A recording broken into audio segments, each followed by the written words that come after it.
আসসালামু আলাইকুম, সবাইকে স্বাগতম সৌদি শরীফে ইউটিউব চ্যানেল এবং ফেসবুক চ্যানেলে। আজকে ইতালি জাতীয় দলের কোচ হিসেবে কে কিরকম করার কথা সেটা নিয়ে একটু ছোট্টখাটো আলোচনা। কোচ সিলেকশন নিয়ে কিছু বলুন ভাইয়া। এতক্ষণ ধরে তো কোচ সিলেকশন নিয়েই বললাম, গাতুসোর ফরমেশন নিয়েই কথা বললাম। আমি আসলে পারফেক্টলি মনে করি গাতুসোকে সিলেক্ট করাটা।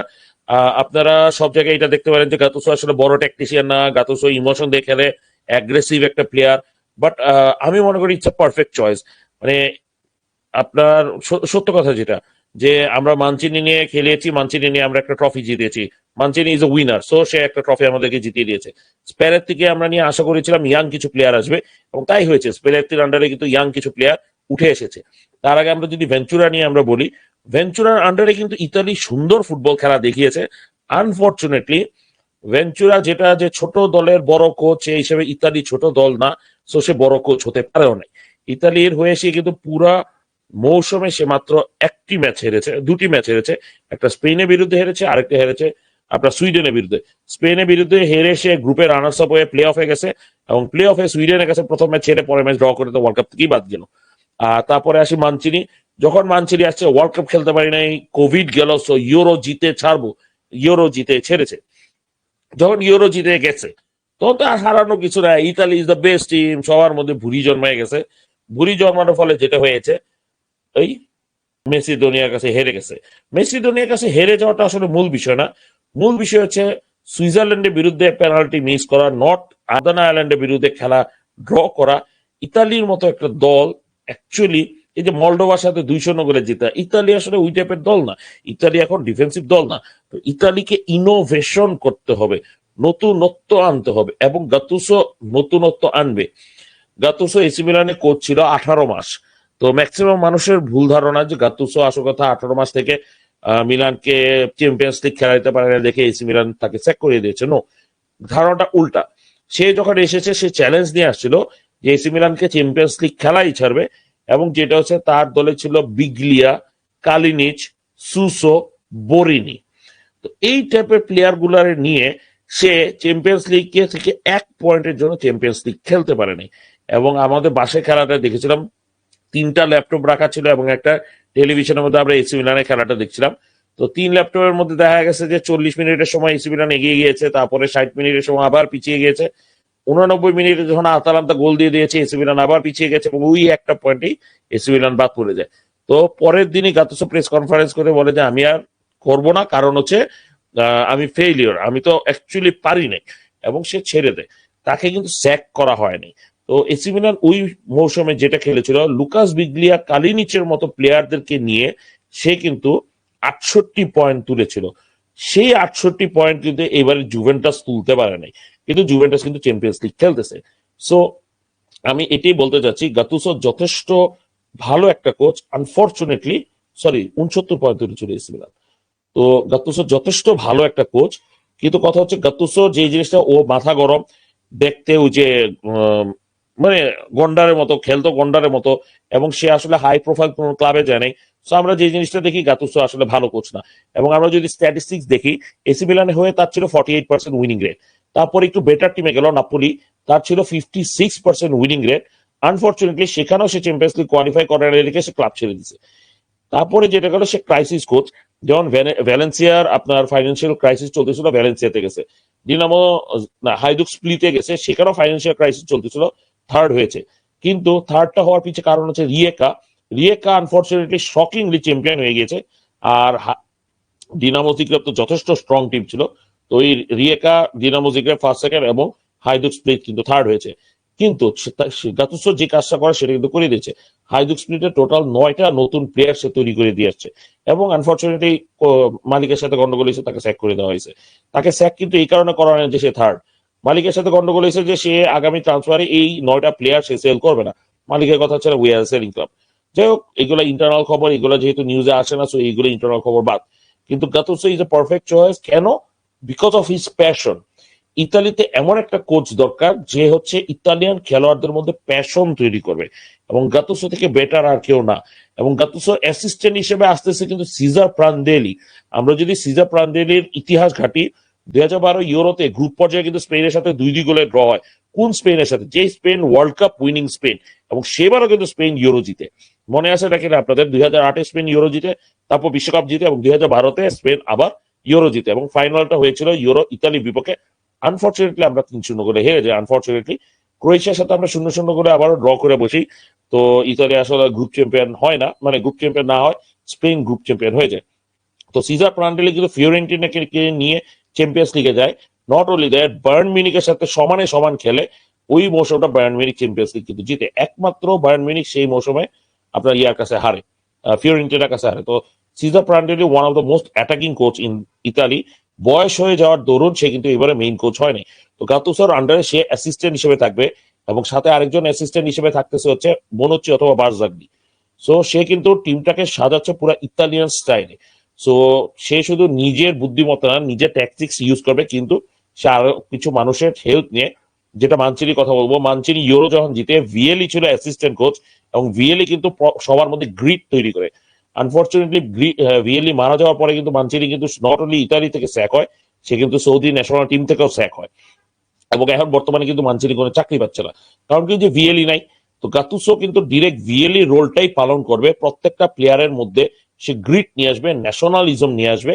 এবং সবচেয়ে ইম্পর্টেন্ট জিনিস হচ্ছে, ওর যেমন একটা বিশাল ডায়লগ আছে, এখনকার প্লেয়াররা খেলা হারার পরে গিয়ে ফেসবুক বা ইনস্টাগ্রামে গিয়ে সেলফি তুলে, এই জিনিসটা সে বন্ধ করবে। সো ইমোশন একটা খুবই ইম্পর্টেন্ট একটা জিনিস, সেই কারণে আমি বলবো গাতুসোর সিলেকশনটা সবচেয়ে perfect. Italy world cup qualify করবে না, অলরেডি নরওয়ে থেকে একটা ম্যাচ তারা হেরে গিয়েছে, 12 গোল ডিফারেন্সে নরওয়ে এগিয়ে আছে। তো এই ইম্পসিবলটা ব্রেক করতে হলে আপনাকে ডিফারেন্ট লেভেলে চিন্তা করতে হবে, যে জিনিসটা গাতুসো প্রত্যেকটা প্লেয়ারের মধ্যে আনবে। তো আপনার হোপফুলি আপনার অ্যান্সারটা পেয়ে গিয়েছেন। আমার কাছে মনে হয় গাতুসো ইজ এ পারফেক্ট সিলেকশন। তারপরে তুহিন তাজ ভাই, ইনজাগি ইতালির কোচ হলে সবচেয়ে ভালো হতো। না ভাই, সিমোনে ইনজাগি অথবা পিপ্পো ইনজাগি, দুজনের কথাই যদি ধরি, আমি প্রথমে আমাদের মিলান লেজেন্ড পিপ্পো ইনজাগির কথা বলি। Pippo Inzaghi is another crisis coach, কিন্তু পিপ্পো ইনজাগি এখন পর্যন্ত সিরি বি তে নিজেকে প্রমাণ করেছে, সিরি এ তে কিন্তু সে এখন পর্যন্ত নিজেকে প্রমাণ করতে পারে নাই। গাতুসো যে জিনিসটা করতে পেরেছে, বিভিন্ন লিগে গিয়ে টিমটাকে উপরে উঠে দিতে পারছে, যেটা পিপ্পো পারে নাই। এখন আসি আমরা সিমোনে ইনজাগির ক্ষেত্রে। সিমোনে ইনজাগি ইন্টার মিলানের হয়ে একটা বিশাল শক্তিশালী দল পেয়েছে, হাকান চালহানোগ্লুকে পেয়েছে, এবং পাশাপাশি যেটা পেয়েছে সেটা হচ্ছে বারেলা এবং বাস্তুনি ইতিমধ্যে সেখানে ছিল। সো তাদেরকে নিয়ে, এবং ডিমার্কো তো অবশ্যই আছে, দুমফ্রিজ আছে, তাদেরকে নিয়ে অলরেডি কন্তের রেডিমেড দলটাকে ইনজাগি পেয়েছে। কন্তে ওই দলটাকে নিয়ে, লুকাকু সহ ওই দলটাকে নিয়ে আপনার সিরিয়া জিতেছিল, ওইটাকেই ইনজাগি নেক্সট লেভেলে নেওয়ার চেষ্টা করছে, এবং লুকাকুকে মিস করে তারপরে যেটা হয়েছে যে লর্তারো মার্টিনেজ এবং আরেকটা স্ট্রাইকার ছিল, আমার নাম মনে নাই, তাকে নিয়ে রানার্স আপ হয়েছে। এবং ইনজাগি কিন্তু স্যাক হওয়ার কথা ছিল। পরবর্তী থেকে যখন আবার চেঞ্জ আসছে, ট্রান্সফার মার্কেটে আরেকটা ফ্রি ট্রান্সফার পেয়ে গেছে, তখন কিন্তু ইনজাগির দল শক্তিশালী হয়ে যায়, এবং আনফর্চুনেটলি চ্যাম্পিয়ন্স লিগ ফাইনালে গিয়ে সে হেরে যায়। তখনই কিন্তু যেহেতু ইনজাগি সিরিয়া জিতে, ইনজাগি চ্যাম্পিয়ন্স লিগ ফাইনাল পর্যন্ত নিয়ে যায়, তাই তাকে এক্সটেন্ড করা হয়, এবং সে কিন্তু একই স্টাইলে খেলতে থাকে। আপনি যদি দেখেন এইবারে ইনজাগির দলটা বার্সার সাথে চমৎকার খেলেছে, কিন্তু এইবারে ইনজাগির দল ছিল চ্যাম্পিয়ন্স লিগের সবচেয়ে বয়স্ক টিম, সবচেয়ে এক্সপিরিয়েন্স টিম, এবং এই হিসাবে কিন্তু ইনজাগি ট্যাকটিক্সটা খেলে, এবং ইনজাগির ট্যাকটিক্সটা ছিল এরকম, বার্সা অ্যাটাক করবে, ইনজাগি সেটাকে ব্লক করে কুইক কাউন্টার অ্যাটাক করবে। সো সে সেটা করতে পারছে। এখন ফাইনালে যদি আমরা ধরি, ফাইনালে কিন্তু লুইস এনরিকে কিন্তু পুরা মৌসুম যেভাবে খেলেছে, ফাইনালে কিন্তু ডিফারেন্ট খেলেছে। আনফর্চুনেটলি আমি কিছুক্ষণ আগে যে ভিডিওটা দিয়ে মানে করেছিলাম, বানিয়েছি, গাতুসো যে টাইপের অ্যাটাকটা সাজাইছে, এনরিকে কিন্তু ওইভাবে অ্যাটাকটা সাজায়। তার উইঙ্গার গুলা নাম্বার 8 পজিশনে চলে যায়, সেন্ট্রাল মিডফিল্ডার গুলা চলে যায় উইং পজিশনে, এবং সেইখানে ইন্টার ভুল করে বসে। কারণ কি, সেন্ট্রাল মিডফিল্ডার যখন উইং পজিশনে চলে যায়, তখন বাস্তনি এবং দি লরেন্সোর গ্যাপটাতে সে ঢুকে পড়ে, এবং একটা মিডফিল্ডার অপোনেন্ট টিমকে যেভাবে প্রেস করতে পারবে, একটা উইঙ্গার কিন্তু সেই প্রেসিংটা পারে না। তো যেটা হয়েছে, ইন্টার মিলান বার্সার এগেন্সে সাকসেসফুল হয়েছিল, কারণ কি, বার্সার এগেন্সে সে যেটা করছে, আপনার ওই পেড্রি এবং উইঙ্গারদের মধ্যে গ্যাপটাকে আটকায় দিতে পারছে, ইন্টারসেপ্ট করতে পারছে। কিন্তু পিএসজির ক্ষেত্রে কিন্তু সেটা পারে না, কারণ কি, দুই ভিতরের দিকে চলে আসছে, ডেমবেলে নিচের দিকে চলে আসছে। আপনার মেইন স্ট্রাইকার হিসেবে কিন্তু কুইচা কোয়ারেজস্কিলিয়া ছিল, যেটা হচ্ছে এই শাফলিংটা ইন্টার ক্যাচ করতে পারে না, ফলাফল কিন্তু আপনারা জানেন, ঠিক না? এই কারণে ইনজাগি আমার কাছে কখনোই পারফেক্ট চয়েস মনে হয় নাই। তবে হ্যাঁ, ইনজাগির যদি আমরা ট্র্যাক রেকর্ড ধরি, তাহলে অবশ্যই বলবো ট্র্যাক রেকর্ডটা পারফেক্ট। কেন? কারণ কি, সে লাৎসিওকে নিয়েও কিন্তু কোপা ইতালিয়া জিতেছে, এবং নকআউট ম্যাচের জন্য রিসেন্ট সময় ইনজাগি থেকে বেস্ট কোচ আসলে অন্য কেউ ছিল না ইতালিতে। আনফর্চুনেটলি সে মানে স্প্যালেতি স্যাক হওয়ার আগেই সে চলে গিয়েছে। তবে আমার কাছে, আমার পার্সোনাল ওপিনিয়ন, গাত্তুসো ইনজাগি থেকে বেটার চয়েস হয়েছে, কারণ কি ইনজাগি কিন্তু অলরেডি এত কিছু জিতা পরে তারা ন্যাশনালিজম ইন্টারেস্ট নাই, তা নাহলে তারা সাউদি লিগে যেত না। তো আসি তারপরে, এটাও তুহিন তাজ ভাইয়ের কথা, গাতুসো খারাপ না, উনি দলকে উজ্জীবিত করবে এবং মানসিক ভাবে শক্তিশালী হবে দল, আশা করি ভালো করে করবে রিনো। ওয়েল, রিনো গাতুসো সবচেয়ে ইম্পর্টেন্ট জিনিস হচ্ছে স্যান্দ্রো তোনালি। স্যান্দ্রো তোনালি কিন্তু নিজেই ডিক্লেয়ার করছে সে গাতুসোর মতো খেলতে চায়, গাতুসো তার ইন্সপিরেশন, তার ফেভারিট প্লেয়ার রিনো গাতুসো।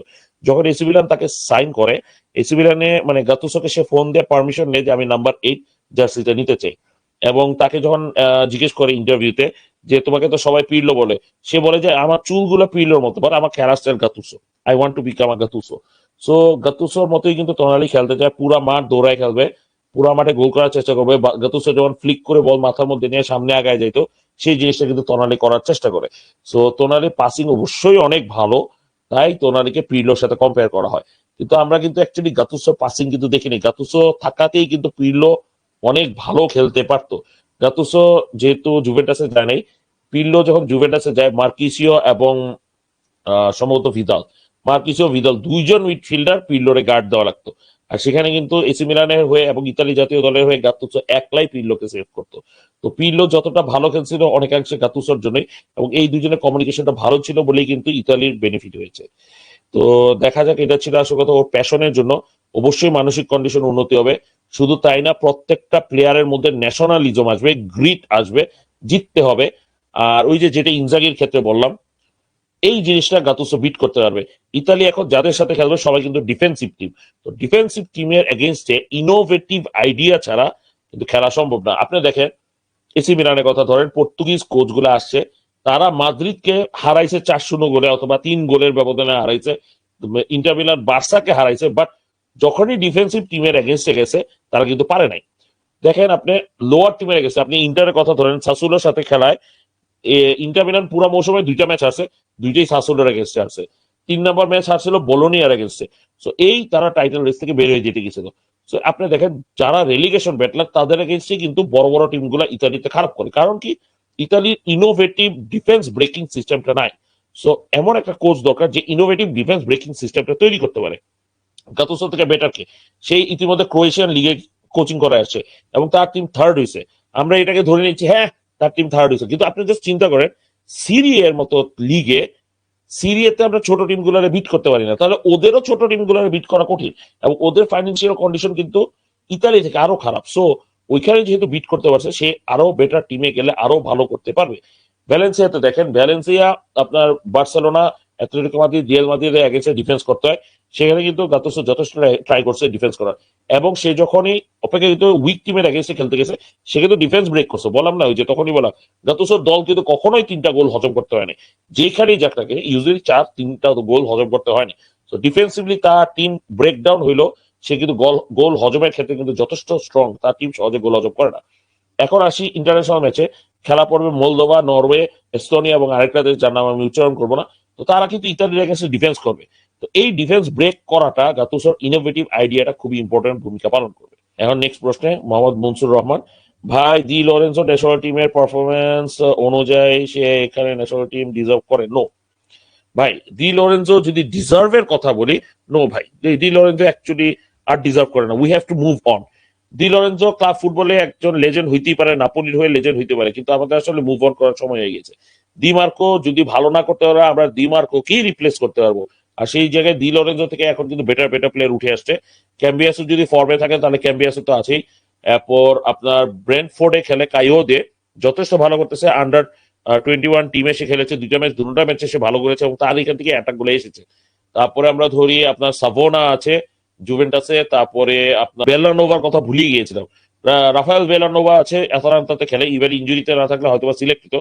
এই প্লেয়ার গুলাকে সুযোগ দেওয়া দরকার। হ্যাঁ, ইতালিতে এখন সুযোগ দেওয়ার সময় নেই, কিন্তু অ্যাটলিস্ট ডেকে এগুলা ট্রেন করানোর কিন্তু সময় আছে।